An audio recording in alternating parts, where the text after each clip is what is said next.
दोस्तों, अंग्रेजों ने कई देशों पर राज किया था। भारत उन देशों में से एक है जिस पर अंग्रेजों ने 200 सालों तक राज किया।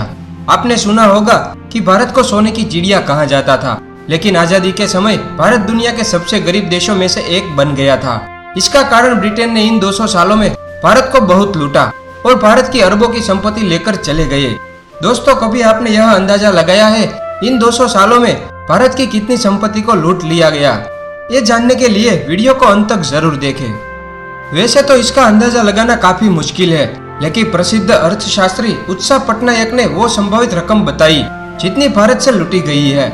भारत और ब्रिटेन के बीच राजकोषीय संबंधों पर शोध करने वाली उत्साह पटनायक ने इस बात का जिक्र किया है। 200 सालों तक भारत में अत्याचार करने वाले अंग्रेज वापस तो लौट गए, लेकिन इतने समय में उन्होंने हमारा काफी धन लूट लिया। अर्थशास्त्री उत्साह पटनायक ने अपने लेख में लिखा कि अंग्रेजों ने भारत का करीब 45 ट्रिलियन डॉलर धन लूटा, मतलब हमारे भारत के 3000 लाख करोड़ रुपये। ब्रिटिश शासकों की ओर से लूटे गए धन की वजह से अर्थव्यवस्था पर काफी असर पड़ा था। उत्साह पटनायक की एक रिसर्च के मुताबिक ईस्ट इंडिया कंपनी ने भारतीय व्यापारियों और नागरिकों पर कई तरह के कर लगाए थे, जिससे कंपनी को काफी आमदनी हुई। ये एक स्कैम की तरह था, जिसमें वसूले गए कर के एक हिस्से से भारतीयों से सामान खरीदा जाता था। कुल मिलाकर ब्रिटिश भारतीयों से फ्री में सामान खरीदते थे और सामान को दूसरे देशों में एक्सपोर्ट कर देते थे।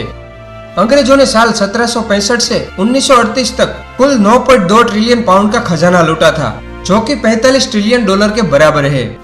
औद्योगिकरण में ब्रिटेन ने सस्ते दाम पर खरीदे गए सामान को ज्यादा दामों में बेचकर ब्रिटेन ने न सिर्फ 100% प्रॉफिट कमाया, बल्कि उसके ऊपर और भी ज्यादा रेवेन्यू कमाया। 1847 तक भारत में पूरी तरह से ब्रिटिश शासन लागू हो गया और नया टैक्स एंड बाय सिस्टम लागू किया गया। ईस्ट इंडिया कंपनी का काम कम हो गया और भारतीय व्यापारी खुद ही एक्सपोर्ट करने के लिए तैयार हो गए। लेकिन उस पर भी ब्रिटिश राज ने ध्यान रखा कि जो आय और मुनाफा हो वो सीधा लंदन ही जाए। भारत से ले जाया गया सामान और पैसा ब्रिटेन ने अपने साथ साथ दूसरे देशों के विकास में भी इस्तेमाल किया।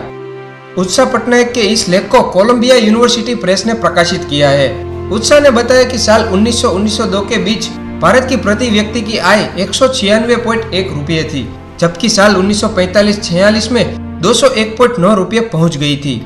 उत्साह ने अपने लेख में बताया कि अंग्रेजों ने भारत को लूटकर बर्बाद कर दिया और अपनी शान और शौकात के लिए कभी भी भारत का नाम तक नहीं लिया। दोस्तों, अगर ये पूरा पैसा और कर भारत के अपने विकास में लगा होता तो आज हमारा देश भारत सबसे ताकतवर देशों में से एक होता। अर्थव्यवस्था के मामले में भारत सबसे आगे हो सकता था और देश की गरीबी दूर हो जाती। दोस्तों, वीडियो अच्छा लगा हो तो इसे लाइक और शेयर जरूर करें। साथ ही चैनल को सब्सक्राइब करें और बेल आइकन जरूर दबाइए ताकि हमारे हर एक वीडियो आपको सबसे पहले मिले। धन्यवाद।